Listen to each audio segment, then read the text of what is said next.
Okay, so the whole idea of this van build was to get a cheap van, turn it into some form of camper that I could just get in at any time and go. On the weekend, just jump in the van, go camping.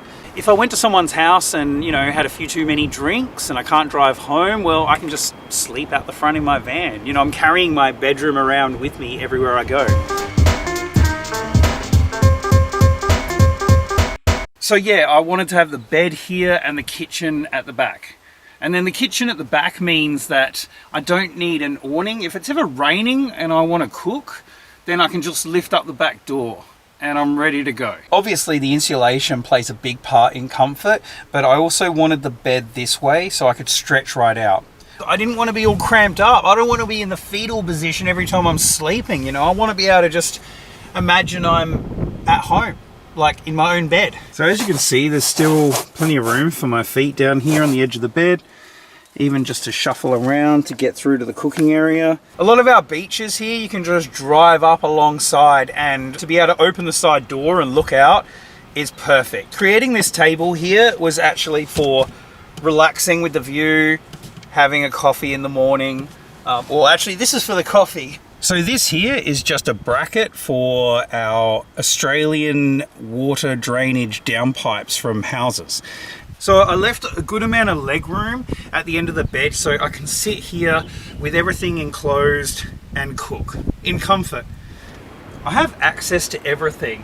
Most importantly, my coffee equipment in the cupboard, all the drawers with all my cutlery in it, everything here, the fridge, the sink, everything is at my reach. And I can access pretty much everything. My breakfast granola. Also, most importantly, the bicycle drink bottle holder, which I mounted to the wall. I've even used a broom handle holder from like your laundry, which are great for just hanging things like a spatula on there if you're in the middle of cooking. So when everything is all closed and I'm trying to stealth camp, I can turn the extraction fan on and cook comfortably inside.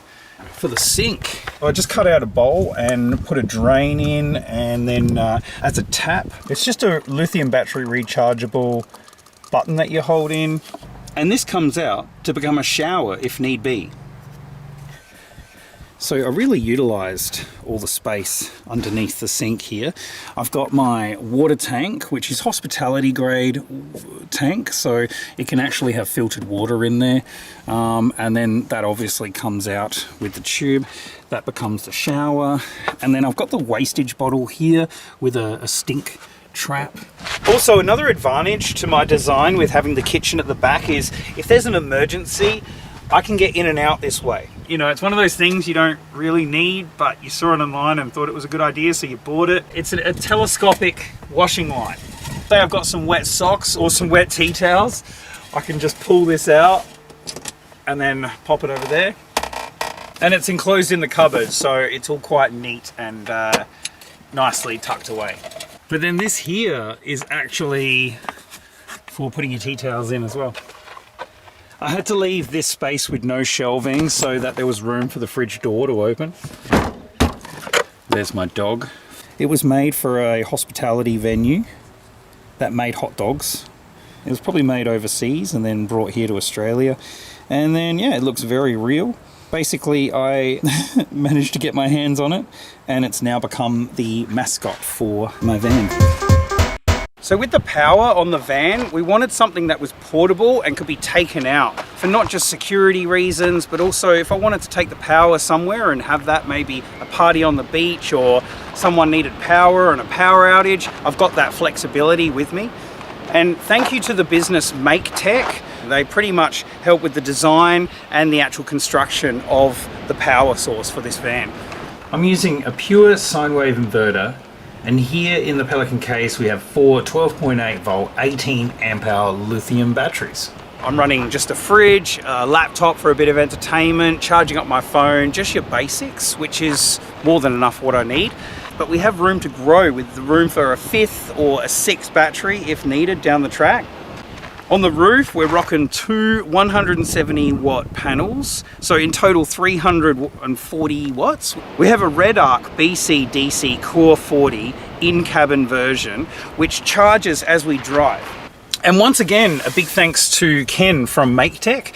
His team put together a aluminium frame for the solar panels to slot into, to then be attached to the roof racks. If something caught them, there's a good chance that the panels will survive, as opposed to just being up there naked, you know. We have the power for the inverter right here. We have the lights, we have the fan, and we also have the side lights, which can be turned on at night time for extra lighting if you're camping in remote areas and there's not much lighting.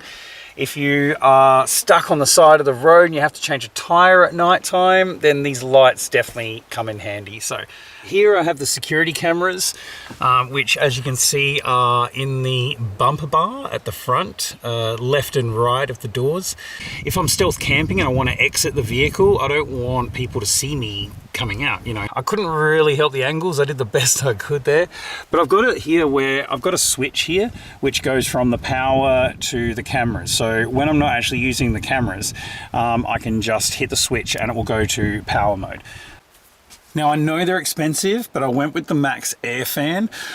And I got the manual version, so it's a little bit cheaper instead of the remote. I don't need a remote in such a small area. I can just turn that fan on for extraction, get all the hot air out of there, and then it's quite pleasant to get into. So when Ken and I were discussing the design of the lighting, we decided it would be a good idea to face the ceiling so it wasn't so in your eyes. And then Ken also suggested a second button for some extra lighting just above the kitchen area, which then he also threaded some cable through and got some lighting happening right at the edge of the van. So at night time when camping, I've got a full lit up area all the way around and I can see everything that's going on.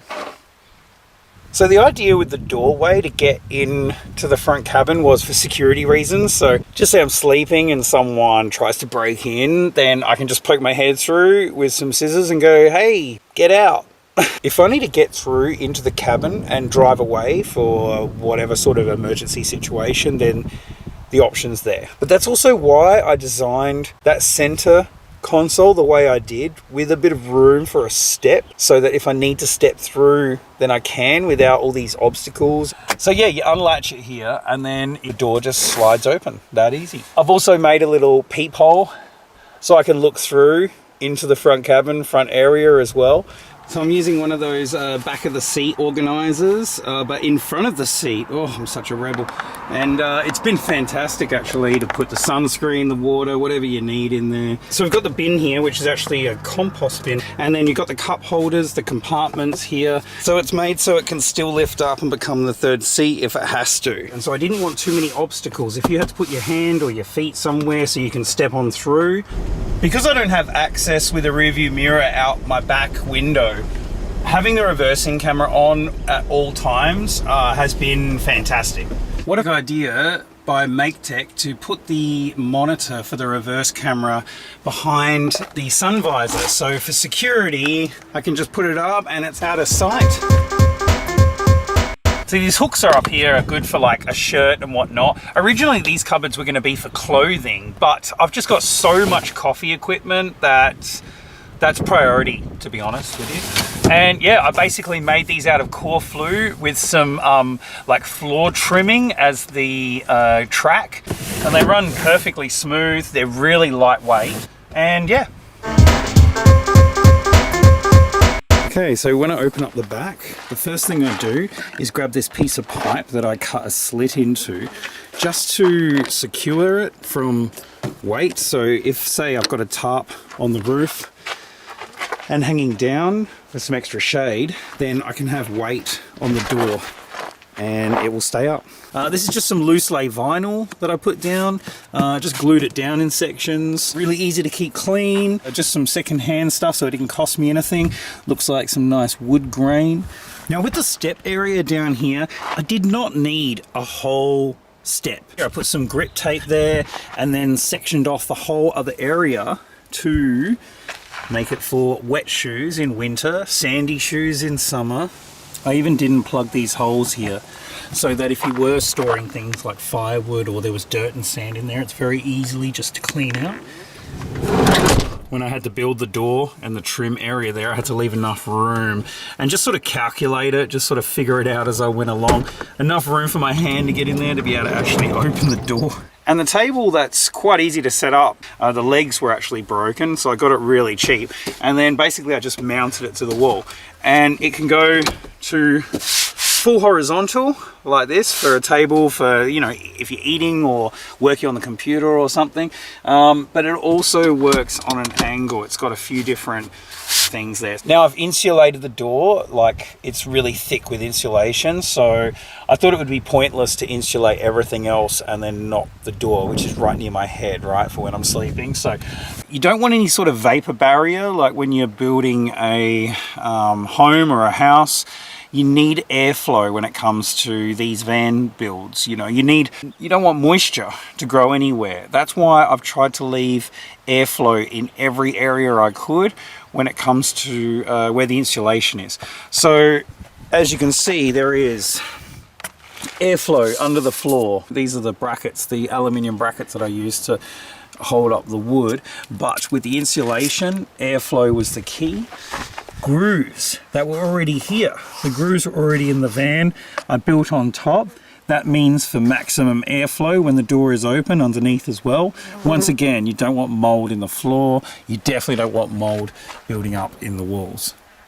For insulation to work, you need a gap in between the insulation and the wall. And so I had to create that extra space in there for the insulation to work well. I'm fine with sacrificing a bit of space for a bit of extra comfort.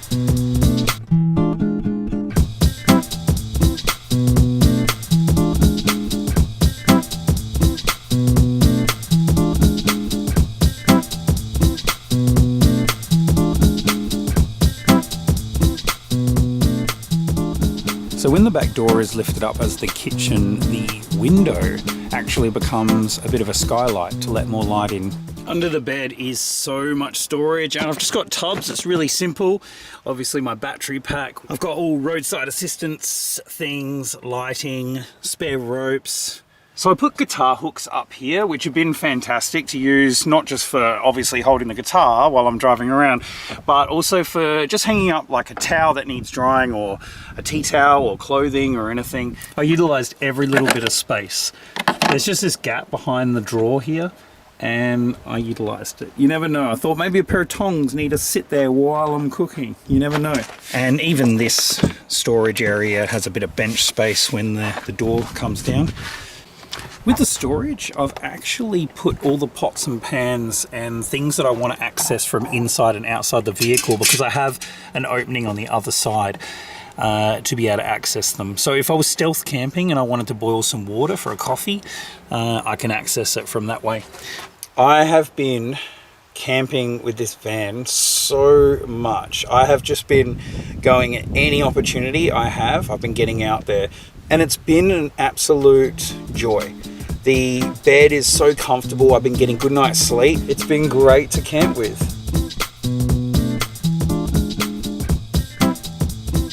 I hope you enjoyed the video. If you want to see some more, then let me know in the comments, and maybe I could do some traveling around my country. And yeah, don't forget to like and subscribe.